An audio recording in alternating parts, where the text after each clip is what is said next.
नमस्कार, बहुत स्वागत है आपका रिपब्लिक भारत पर। आपके साथ मैं हूं मीनाक्षी रजत। मेरे साथ इस बुलेटिन में मेरी सहयोगी अनामिका सिंकाली भी मौजूद है। आपको देश की राजधानी दिल्ली की कुछ तस्वीरें दिखाते हैं कि आखिरकार जो व्यवस्था है वो किस तरीके से बदहाल है और पूरी तरीके से ध्वस्त नजर आ रही है। पिछले दिनों जो हादसे हुए हैं और उसके बाद अभी भी जो जल जमाव की स्थिति है वो साफ तौर पर यह कहने के लिए काफी है कि अभी तक सिस्टम को कोई भी सबक नहीं मिला है। ये देखिए किस तरीके से बारिश में जो तार हैं वो खुले हुए हैं। देश की राजधानी दिल्ली की व्यवस्था पूरी तरीके से बदहाल और ध्वस्त है। पटेल नगर में भी करंट लगने से एक आईएएस छात्र की मौत हुई थी, आपको याद होगा। फिर राजेंद्र नगर में कोचिंग के बेसमेंट में पानी भर गया था जिसकी वजह से 3 छात्र डूब गए थे। अब तस्वीर अमन विहार इलाके में आई है जहां डूबने से एक और छात्र की मौत हो गई है। ये तस्वीर में हाल में हुए उन हादसों की याद भी दिलाती है जिसने देश को झकझोरा था और एक बार फिर से वही तस्वीरें सामने आ रही हैं कि अभी तक सिस्टम को कोई सबक नहीं मिला है। जाने जा रही है लेकिन सिस्टम का इससे कोई लेना देना नहीं है दूर दूर तक। ये 4 तस्वीरें देखिए, अमन विहार की तस्वीर थी जहां डूबने से एक छात्र की मौत हो गई है क्योंकि पानी यहां पर ज्यादा भरा हुआ है। कोटला विहार की तस्वीरें हम आपको दिखा रहे हैं, करंट से मौत हो गई एक छात्र की ही जहां तार खुले हुए थे। राजेंद्र नगर में पिछले दिनों पानी भर गया था। 3 छात्र जो कि आईएएस बनने की तैयारी कर रहे थे, जिनका प्री निकल गया था, मेंस की तैयारी कर रहे थे, उनके साथ ये बड़ा हादसा हुआ था जिसमें उनकी जान चली गई थी। और सीधे रुख करते हैं सहयोगी साहिल का, जुड़ रहा है हमारे साथ दिल्ली से। साहिल, राजधानी दिल्ली अब हादसों के लिए ज्यादा इसकी पहचान बन गई क्योंकि जिस तरीके से एक के बाद एक हादसे हो रहे हैं, बताने के लिए काफी कि क्या सरकारें सो रही हैं? हाँ जी बिल्कुल। बीते 2 दिन की बात करें तो बीते 2 दिन में 4 बच्चों की मौत हो चुकी है। 3 बच्चे ऐसे हैं जिनके पानी में डूबने से मौत हुई है। चौथा बच्चा वो है जिसको करंट लगने के कारण मृत्यु हुई है। तो आखिरकार इन तमाम 4 बच्चों की मौत के जिम्मेदार कौन हो? क्योंकि परिवार वाले साफ तौर पे यही आरोप लगा रहे प्रशासन पे कि प्रशासन की लापरवाही जो है उनको खामियाजा भुगतना पड़ा है। क्योंकि 4 मासूम बच्चे इस समय अपने अपने घरों से बाहर निकलते जरूर है लेकिन वापस घर नहीं लौटते हैं। लेकिन पुलिस का मानना यह है कि इस मामले में जाँच की जाती है। लेकिन सरकार जो है स्टार्टिंग से ही ये तमाम दावे करती आती है कि हमने बारिश के दौरान जो वाटर लॉगिंग की समस्या उसको ठीक किया है, जो बिजली की जो तारें लटकती हैं उनको ठीक किया। लेकिन जब ऐसे हादसे सामने आते तो एमसीडी और प्रशासन की जो पोल है वो खुलकर सामने आती है कि एमसीडी और तमाम प्रशासन की कोई तैयारी जो है वो देखने को नहीं मिलती है, जिनका खामियाजा जो है इन 4 परिवार को भुगतना पड़ा है। क्योंकि एक बच्चा क्रिकेट खेलने जाता है, पोल को टच करता है, वो करंट की चपेट में आ जाता है। 3 बच्चे वो है जो ग्राउंड में खेलने जाते हैं, गड्ढे में पानी भरा होता है और डूबने के कारण उनकी मृत्यु हो जाती है। तो कहीं ना कहीं प्रशासन की लापरवाही जरूर नजर आती है। लेकिन जब इनसे प्रशासन से सवाल किए जाते हैं तो प्रशासन मीडिया के सवालों से पल्ला झाड़ते हुए नजर आते हैं। लेकिन हम 4 परिवार के घर में मातम पसरा हुआ है और इसी आस में है कि कहीं ना कहीं उनको 4 परिवार को न्याय मिलेगा और इंसाफ की गुहार के पीछे लगे हुए हैं। जी, और शायद यही वजह है दरअसल कि जो तमाम बच्चों की मौत हो रही है, मासूम बच्चों की मौत हो रही है, दरअसल वो सिस्टम की लापरवाही के भेंट चढ़ रहे हैं। और शायद यही वजह है कि कहा जा रहा है कि क्या राजधानी अब हादसों की राजधानी हो गई है? क्या यहाँ पे जो हादसे हैं वो थमने का नाम नहीं ले रहे हैं? इसके लिए जिम्मेदार आखिर कौन है? क्योंकि दरअसल बीते 2 दिनों में 4 बच्चे अलग अलग हादसे में अपनी जान गंवा चुके हैं और जो सरकार है, जो जिम्मेदार है, वो इस पूरे घटनाक्रम को लेकर मौन साधे हुए हैं। रिपोर्ट दिखाते हैं।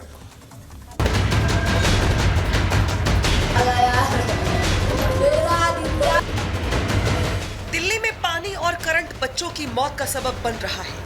एक के बाद एक कई मौतें हो रही हैं, लेकिन दिल्ली सरकार खुशी मनाने में जुटी है। जहां पिछले 2 दिनों में 4 बच्चे काल के गाल में समा गए, परिवार में मातम पसरा है, माओ का रो रो कर बुरा हाल है, लेकिन दिल्ली सरकार जश्न में मशगूल है। जश्न सिसोदिया की रिहाई और केजरीवाल को बाहर लाने की लड़ाई का।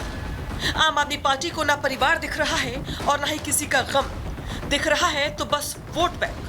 क्योंकि अगर ऐसा ना होता तो इस माँ की आंखों से अपने चिराग को खोने का गम ना होता, ना पसरा होता उन 4 परिवारों में मातम, जहां एक झटके में पानी और करंट की जद में आने से 4 मासूम हमेशा हमेशा के लिए सो गए। पिछले हादसों से सबक लेने का दावा करने वाली दिल्ली सरकार एक बार फिर से गलत साबित हुई। कम से कम कोटला बिहार की तस्वीर तो यही बयां कर रही है, जहां शनिवार दोपहर 1:30 बजे 13 साल का बच्चा ग्राउंड में खेल रहा था। क्रिकेट खेलते वक्त पोल से लटकते तार की चपेट में आया, करंट लगा और वहीं मौके पर ही नन्हे मासूम की मौत हो गई।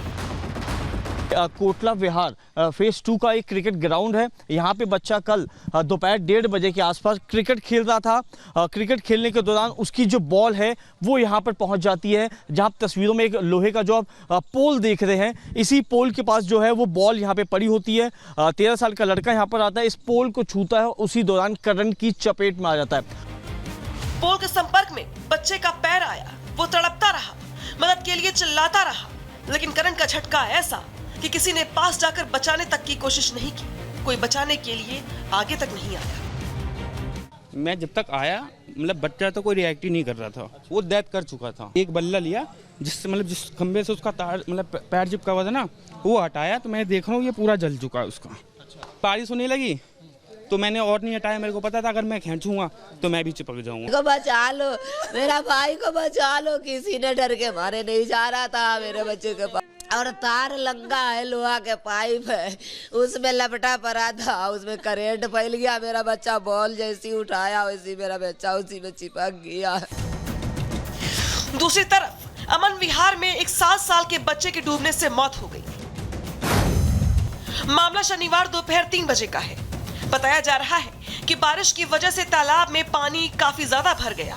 बच्चा नहाने के इरादे से तालाब में कूदा, लेकिन गहराई ज्यादा होने के चलते बच्चा डूब गया और उसकी मौके पर ही मौत हो गई। दरअसल कुछ बच्चे यहाँ पर खेलने आए थे। ये जो जगह आपको दिखाई दे रही है, ये देखिए, ये ऐसा लग रहा है जैसे मैदानी इलाका है। यहाँ पर थोड़ा सा पानी है, इसको जैसे ही हम इसमें जाएंगे, अगर यहाँ से उस पार जाना है तो इसको आसानी से पार किया जा सकता है। लेकिन आपको बता दें कि ये आसानी से पार किए जाने वाला नहीं है। ये लगभग बताया जा रहा है कि आगे अगर जाएंगे तो कम से कम यहाँ पर 12 फीट है और उसके भी आगे जाएंगे तो 25 फीट पानी यहाँ पर है। और ये बच्चे यहाँ पर लगभग 4 बच्चे थे जो यहाँ पर खेलने के लिए आए थे, जिसमें से 2 बच गए, 2 लेकिन डूब गए इसमें और उसके बाद उनकी मौत हो गई। यहाँ पर बच्चों की मौत का मामला सिर्फ कोटला और अमन विहार ही नहीं, रोहिणी से भी आया है, जहां एक बड़े से मैदान में बारिश का पानी भर गया। बच्चे क्रिकेट खेलते हुए पानी में गिर गए। गहराई होने के चलते वो फंसते चले गए।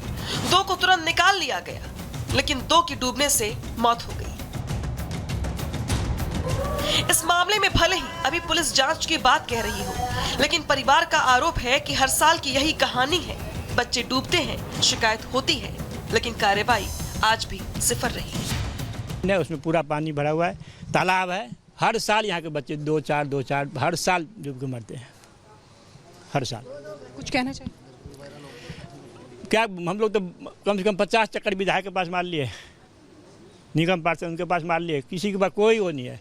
मतलब MP तक है, सांसद के पास भी हम लोग 2 बार गए हैं, अभी जो बने हैं उनके पास भी 2 बार होके आ गया। कोई सोल्यूशन नहीं है, कुछ नहीं। हाँ कर देखते हैं करते हैं बस। आम आदमी पार्टी जो आम आदमी की पार्टी होने का दावा करती है, जो बनाई ही आम आदमी की समस्या को खत्म करने के लिए गई थी, लेकिन आज सत्ता में काबिज होने के बाद उस पार्टी को आम आदमी की कोई चिंता नहीं है। चिंता है तो सिर्फ वोट बैंक की, क्योंकि चुनाव आएंगे तो यही वोट उन्हें जिताएंगे और फिर से सत्ता में लाएंगे और पुराना वाला ढर्रा शुरू हो जाएगा। Bureau report, Republic Bharat. तो दिल्ली में थोड़ी सी बारिश होती है, जगह जगह पानी भर जाता है और ऐसे में अब दिल्ली में भारी बारिश का अलर्ट जारी कर दिया गया है। मौसम विभाग की तरफ से ऑरेंज अलर्ट जारी किया गया है और आपको बता दें कि इसी के साथ दिल्ली से सामने आने लगी है कि किस